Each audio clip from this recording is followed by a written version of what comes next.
Let's have some more news. Serial shoplifter in a motorized shopping cart apprehended at Home Depot. Villagers share strong opinions about trolls and anonymous complaints. Moris Boulevard Bridge project will take up to 240 days.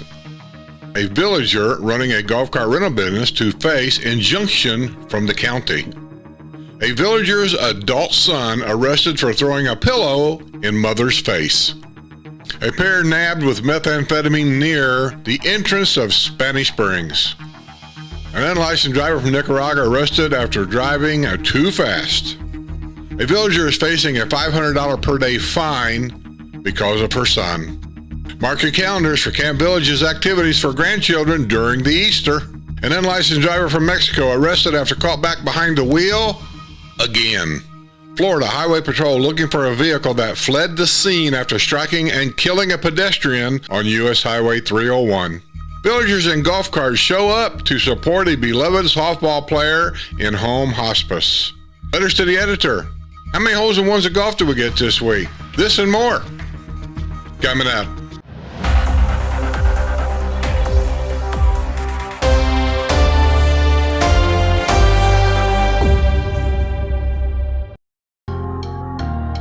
This week's news is brought to you by my YouTube and Patreon members.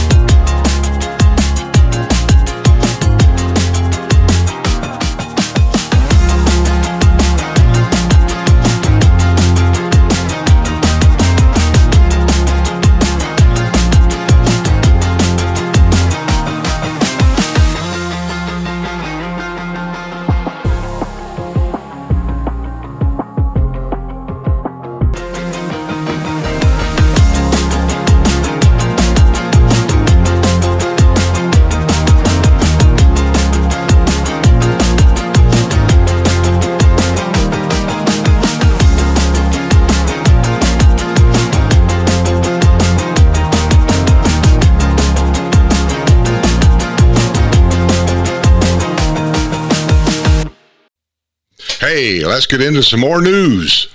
Here's an update on a story we done last week. A man and a woman who were arrested after a dramatic chase that ended at the Del Mar Gate in the Villages remain behind bars this weekend. Alfred Jr. Woods, 40 of Traverse, and Andrea Lee Burris, late 28 of Lake City, were transferred this past week from the Lake County Jail to the Marion County Jail. They remain behind bars as new information came to light about their capture. According to the arrest report that has since been released, Woods was found hiding in a tree in the backyard of a home in Chula Vista Villas. Burris was also captured nearby a pipe using for smoking narcotics found in the stolen vehicle. Narcotics is going to be the death of all these people. You know, I find it amazing that we all know what happens when you do drugs, but yet they choose to do it anyway. I don't get it.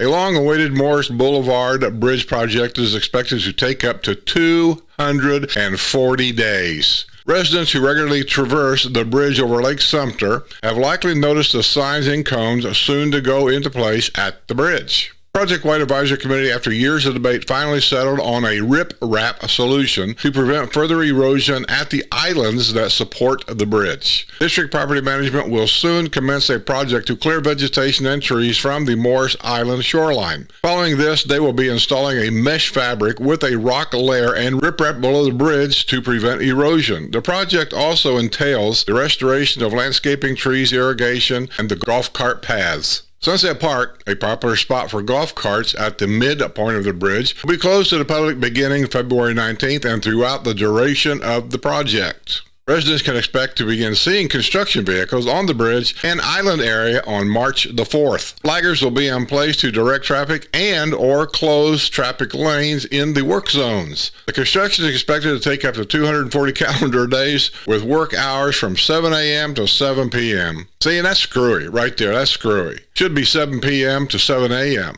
Less traffic, right? Monday through Friday. If you have any questions, call District Property Management at 352-753-4022. I tell you what, the first question everybody's going to have that hasn't been keeping up with what's going on, they're going to say, what's riprap? Here's another update on problem child. A woman has been sentenced as the result of a family fracas at her mother's home in the Villages. Lisa Ann Waldeck, 53, was placed on 3 years probation and was ordered to pay nearly $2,000 in fines and court costs after pleading no contest to charges of battery and burglary earlier this month at Lake Sumter County Court. Waldeck was arrested in April 2023 after trying to force her way into her mother's home on San Juan Drive in the village of Hacienda East. Her mother began the eviction process in January 2023 in an attempt to get Waldeck out of her home. Waldeck had been living in the home since 2016. Her mother has lived in the home since 1996 and took sole ownership of it in 2013 after the death of her husband. On the day of her arrest, Waldeck had been banging on the sliding glass door on the lanai when she got into an altercation with her sister, who suffered abrasions and contusions of her forearm while trying to prevent Waldeck from entering the home. The native New Yorker spent several days in jail before she was bonded out by a neighbor, Russell Bowser. How did he get involved in this? In 2021, Waldeck's daughter had been arrested in an alleged attack on her grandmother in the home. The charge was later dismissed. Sounds like a family that just loves one another. God. A serial shoplifter in a motorized shopping cart was apprehended after fleeing Home Depot in Lady Lake. Violet Rose Gardner, 57, of Lady Lake, was riding in a store-provided motorized shopping cart on Thursday afternoon when she was observed by a loss prevention officer placing a Bluetooth speaker in her purse, according to an arrest report. She had also placed an electrical socket in her purse. Gardner, still traveling in a motorized shopping cart, left the store through the outdoor garden area without paying for the merchandise. She was confronted by the loss prevention officer, who asked Gardner to return inside. Gardner handed over the stolen merchandise, jumped off the mobility scooter, and began to run toward the vehicle in the parking lot. The woman driving the vehicle began to drive away after Gardner ordered her to do so. Go, go, go, go! She stopped the vehicle when police initiated a traffic stop. The driver said Gardner had asked her for a ride to Home Depot. She said she did not realize that Gardner had stolen merchandise. Due to her previous criminal history, she was arrested on felony charge of theft and a misdemeanor charge of resisting a merchant. She was booked at the Lake County Jail and released after posting a $3,500 bond. Here's another update on something that was reported last week. An 84-year-old villager facing 25 counts of possession of child pornography told investigators his wife was not computer savvy and did not access his computer. Albert Rosada was arrested earlier this month at his home in the village of Largo. His attorney appeared in Sumter County Court on Tuesday and entered a plea of not guilty on behalf of his client, who remains free on a $500,000 bond. A newly released arrest report is shedding additional light on the activities which led to Rosati's apprehension. During an interview, Rosati said he does not use a cell phone and that his activities had been conducted on his gateway computer. He said his wife is not computer savvy and did not access his computer. He added, nobody else ever uses his computer, the arrest report said. He also said he tried to clean up his computer history using CC Cleaner. He initially said he looks at Japanese women pornography. He also said he looks at the website Private Society. You know all the weirdos out there now. What did he say that was? He's writing this stuff down.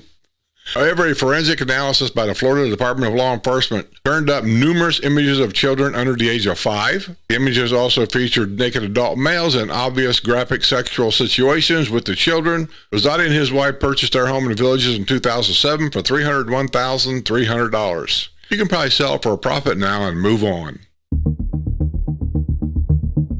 Sumter County will seek a court order to close a golf cart rental business operating out of the Villages of Sanibel home. Commissioners Tuesday night authorized County Attorney Jennifer Ray to request an injunction against the business. Charles Abasali is owner of the home at 834 Journey Lane. Neighbors told commissioners that a dozen or more golf carts sometimes are parked in their driveway or on the street. There we are with that street parking again. Villager Thomas Cruz said the cash business has operated since 2016 and that last May the owner brought the carts into the neighborhood because he said he had lost his storage facility.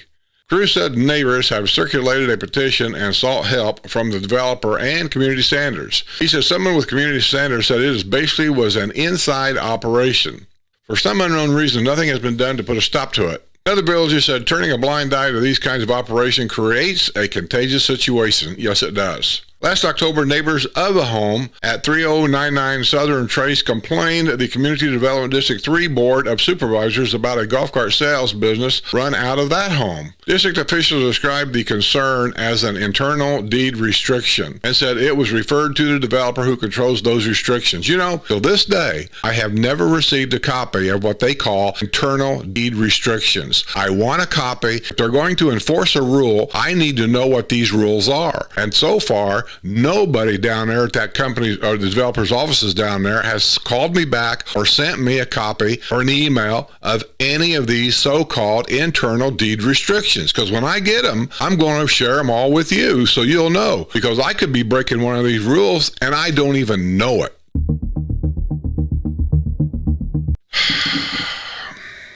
I get so tired of these reports. An adult son was arrested after throwing a pillow in his mother's face at their home in the Villages. Deputies were called on Super Bowl Sunday to the home in the village of Winterfred. Thomas Leopold Melkinski lives with his parents, according to the arrest report. Melkinski, I don't know if I'm saying this right or not. I'll put the name on the picture and you tell me, who stands 5 feet 11 inches tall and weighs 250 pounds, became irate when his mother would not give him money to go buy marijuana. Hey, son, you're 43 years old? You still have to ask your mommy for money? There's jobs everywhere. Just go get one. He began throwing pillows at her, and one of them hit her in the face. Melkinski's father witnessed the altercation. Melkinski fled the home prior to the arrival of law enforcement. He returned a few hours later and was arrested on a felony charge of battery on a person over the age of 65. He was taken into custody and booked at the Sumter County Detention Center, where he was initially held without bond. Don't bail him out, Mommy. Don't bail him out. Let the boy sit and think about it. A few years ago, villager Joe Warner had a colorful pinwheel in his flower bed. One day he was notified he was in violation of the deed compliance rules. I received a picture of my pinwheel with notice I was in violation of community covenants. I had no idea I had broken the rules.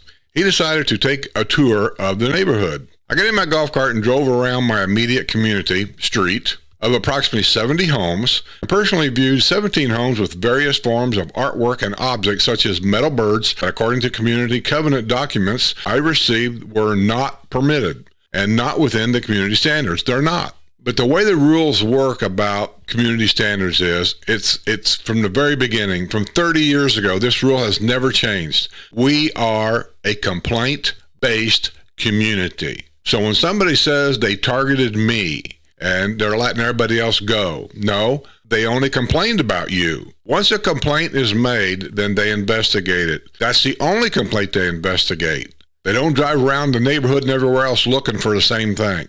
Now, you can say that's good, you can say that's bad, but whenever somebody says they picked on me, but they didn't pick on nobody else, they don't pick on nobody. If nobody complains about everybody else, nothing gets done. It's a complaint-based community. He was in violation of they were not. The only difference is he was targeted by an anonymous complaint or troll. His neighbor's ornaments had not been reported, therefore they were not in violation. That's correct. Yes, I could file anonymous complaints for each of my 17 resident homes with clear violations, and I thought about it because I was pissed by how these complaints and actions are handled. But if I did, I would be one of those who do not have common courtesy or guts to knock on their neighbor's door and express their observations of a violation. I did not report anyone. The experience has changed how he views his neighbor. I like the idea of anonymous complaints. If you want to complain about something that I'm doing, I don't even want to know who you are. There's good reason for that. All this thing about anonymous complaints is retaliation. Like the lady we reported last week, I think it was, where they threw a troll sign in her yard. That's retaliation right there. Once they know who you are, they'll come and get you. And I'm totally against that.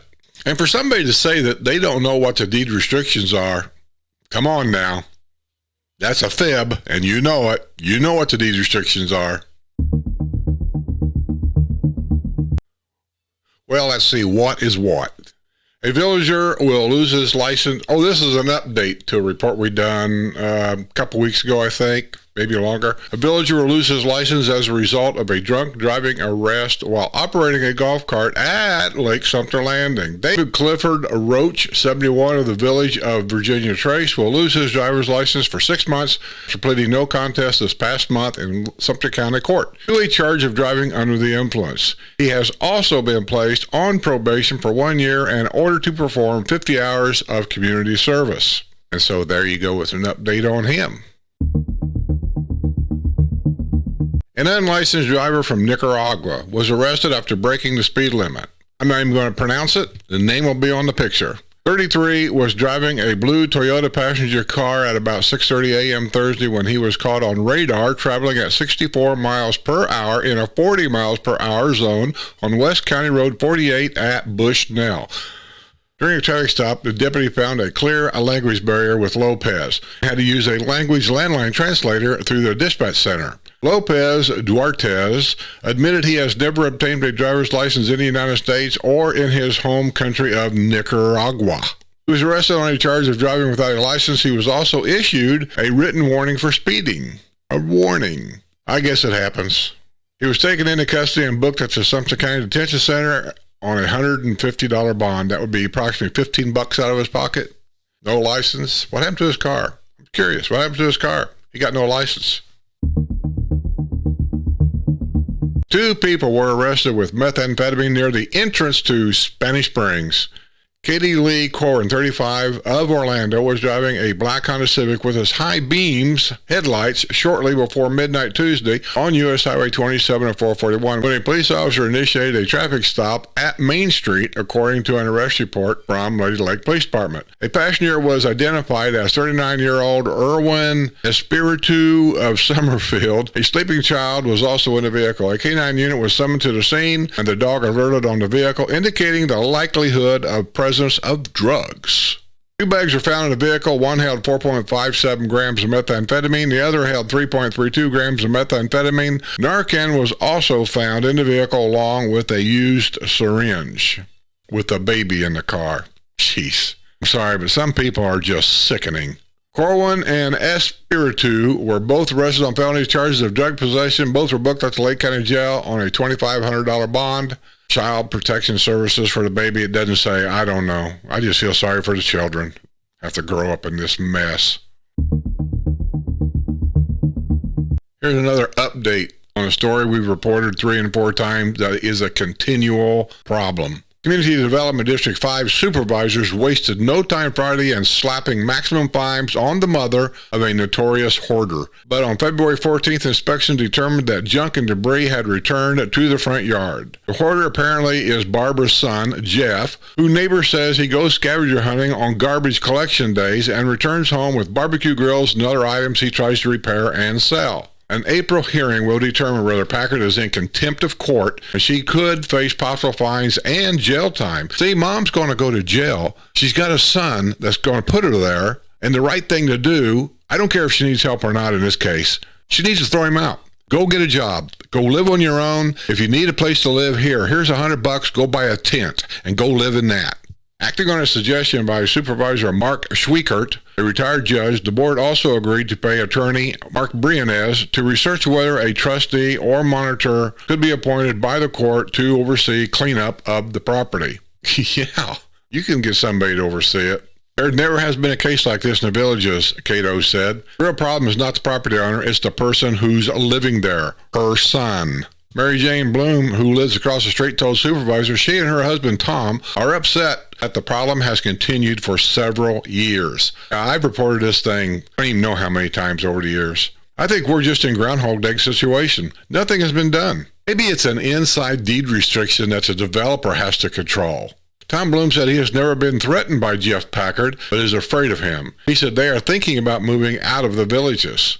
Well, at the very least, as frustrating as that's been going on, and you say for years, I don't know how old you are, how long are you willing to just wait and put up with it? At the very least, I would probably, and it's hard when you got a house like that across the street, I'd probably sell it and buy somewhere else in the villages if you want to stay here. Supervisor Jerry Knowles said he understood the couple's frustration at the time it's taking to find a solution. You know, if they're not enforcing rules here and it causes your house to devalue, causes the property across the street if you were to sell it, I'm just wondering, just a thought, I'm just wondering if you can actually sue the company or the people that's in charge of enforcing the rules here.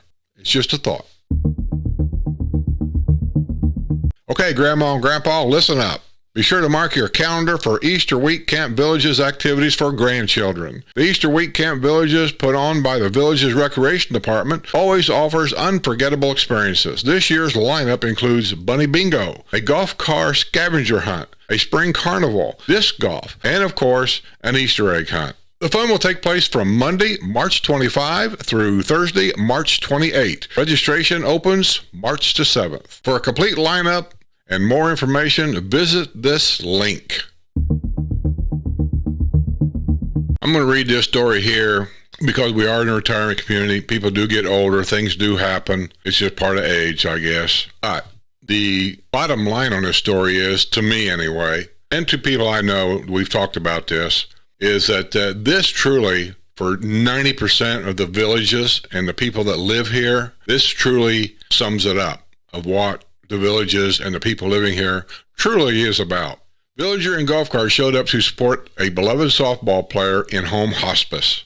As the carts filled with softball players in uniforms waited for a parade to start toward the home of their friend and teammate, you could hear people telling stories about Dave Patterson and how much he is loved. At 2 p.m. Friday, the carts were lined up and ready to roll from the Eisenhower Recreation Center parking lot. They proceeded out the back cart entrance of the parking lot toward Patterson's home. The line stretched out about a quarter of a mile along the road along the way. Upon arrival, there was going to be a wave to Patterson as they passed his house and circled around the cul-de-sac. However, Patterson appeared to have different ideas. The cart stopped, and each player got a big hug from Patterson, who was standing in his driveway. The cul-de-sac quickly filled with people in carts, all celebrating their friendship with a member of their family, the softball family. A homeowner cited for dead grass was granted extra time to correct the problem Friday by the Community Development District Board 8. A complaint was received October 31 about the dead grass at 1715 Galahad Terrace in the Mangrove Villas owned by Rosemary A. Meal. The February 14 inspection found the dead grass remained a problem at the home.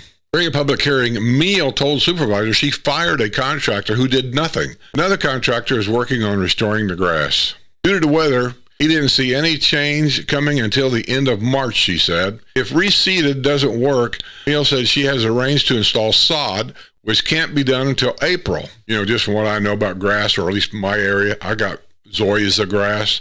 Forget reseeding. Just cut it up and put in new sod. Supervisors agreed to give her 45 days to restore the grass instead of the usual 30 days. Attorney Mark Briones said any fine she incurs after that could be waived if it appears she is making progress. Vice Chairman Phil Walker said it's difficult how to install sod. Vice Chairman Phil Walker said it's difficult now to install sod. This time of year, you're not going to have any sod put down and guarantee that it's going to grow, he said.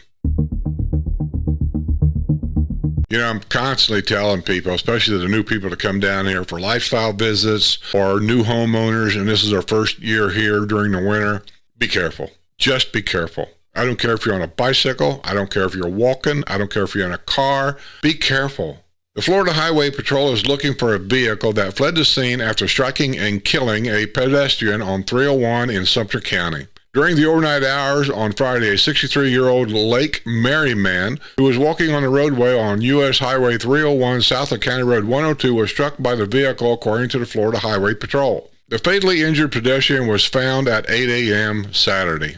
The suspected vehicle is believed to be an unknown caller, a 1992 through a 1997 model Ford Bronco F-Series Ford pickup truck, due to the vehicle parts located at the crash scene. The vehicle will be missing its left front headlight housing. Anyone with information regarding this incident is asked to call Florida Highway Patrol 347 or Crime Stoppers at TIPS.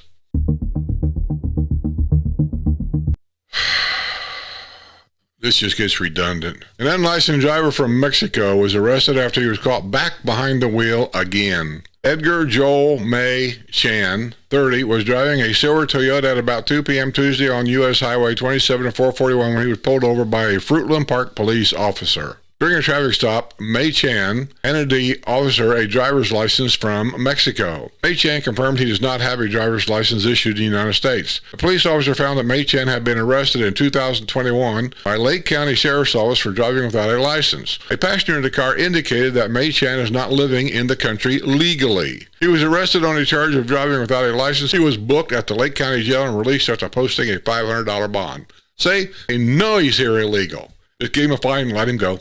Are we a country of laws anymore? Do we have any laws that we have to follow? Because apparently they don't have to follow them. Do I have to follow them if they don't have to follow them?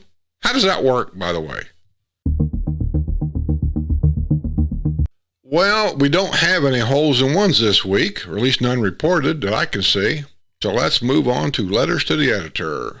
I'll do 3 of them this week instead of 2. Make up a little bit of time.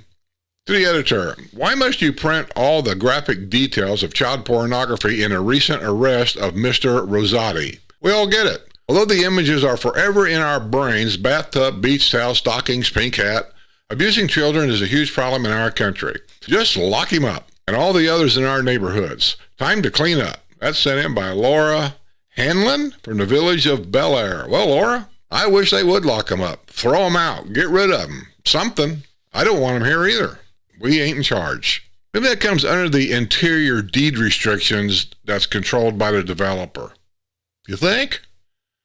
To the editor, you are right about the villages being a great place to live. One exception is living across from an abandoned house. It is an eyesore with overgrown bushes and trees. Why do we have community watch just driving by at least twice a day and not reporting this? If we lived in a $1 million home district, this would have been addressed. I am tired of seeing this unkept house for almost 2 years. That's sent in by Marjorie Hennessy from the village of Belvedere. Well, Marjorie, I agree with you, and then I don't agree with you. I agree with you that it should have been taken care of a long time ago. This abandoned house thing has got to be addressed. I don't know how. I'm not in that business, but they got lawyers here in the villages that work for the developer. They know how to take care of this stuff. We have lawyers that works with our district supervisors. They know how to take care of this stuff. They're just not doing it for whatever reasons. I don't know.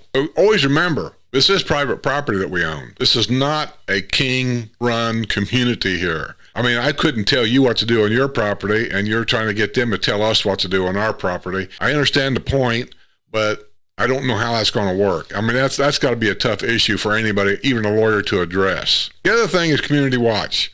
I was a gate guard for a while, and the gate guard and the community watch guys at that time were all kind of under the same program. We had meetings. Everybody was there together. I don't know what those are today. I'll be the first to admit it. They change things as time goes on. They add to your job. They take away from your job. So I don't know. But when I was there, I can tell you there were specific things that Community Watch is assigned to do and specific things that they're told not to do after a certain hour, such as your garage doors in my district, and I assume it's most districts, they're supposed to be shut by a certain time. If they're not, when they drive by, they are to report the address of that open garage door. But after a certain hour, and I don't know what time it is, I'll say midnight. They don't want you calling that garage door in after midnight. And so anyway, just little things like that. So I don't know that they're supposed to report abandoned homes. Or maybe, as far as you know, and I know, maybe they have reported these homes, and maybe they know that these homes has got some kind of a legal issue going on with them right now, and so there's nothing they can do. That's just my 2 cents. To the editor, why not charge a fee to remain anonymous when making a complaint? For example, a $20 fee keeps your name safe. I believe this will keep the number on minor complaints to a minimum. By minor, I mean the Karens that drive around looking for every little thing that no one else cares about. First of all, there's nobody that drives around with a clipboard looking for stuff. It's your neighbor doing it. If a violation is of a minor nature, this might cause a neighbor to actually talk to their neighbors regarding the issue. If their neighbor is not approachable, they can pay a fee to have the issue addressed anonymously. I'm more for that. $20? I think that's a bit much just to keep my name out of the picture, because don't I have the right to privacy? Don't I? The collected fees can go towards keeping CDD maintenance costs in check. That's sent in by Chuck Lazari, in the village of Kaysen Hammock. Well, hey, it's an idea. You always start with an idea and then mold it into shape. Well, I believe that's going to be the news for this week. So I say it all the time, and I know you get tired of hearing it, but I'm going to say it again. Subscribe to the channel. That's easy to do. There's a subscribe button on the homepage. If you're not a member, consider it. I want people to start going to Patreon. You can start at $2 a month. $2. And everything on there will be commercial free. You're going to get some things on there you don't see on YouTube. Plus, we have our members lunch. And we also have our own private Discord on there where all my members can go there 24 hours a day, 7 days a week. If I'm on there, they can talk to me and Sue. Sue gets on there and we'll answer, we'll talk, we'll chat. Matter of fact, I think the last time I got on there, Sue, there was a couple ladies on there. I don't remember who they were. They were wanting Sue's Cherry's Jubilee recipe. So she was on there with these members and she was sending them the recipe for her Cherry's Jubilee. I tell you, if you really want to get a recipe for something that's good, Cherry's Jubilee is good. Don't get me wrong. That's sweet. But if you're not into sweets, get her recipe for homemade chicken and noodles. Like the old saying, it's to die for. And I don't get them very often either. And when I do, there's no leftovers. There just is no leftovers. Now, that's just me. You may not even like that stuff, but I'm telling you, it's very, very good. I appreciate everybody for joining my Patreon members. I appreciate everybody for watching the videos. So everybody take care, be safe, stay warm. I'll see you on the other side. And always remember, don't leave your keys in the golf cart.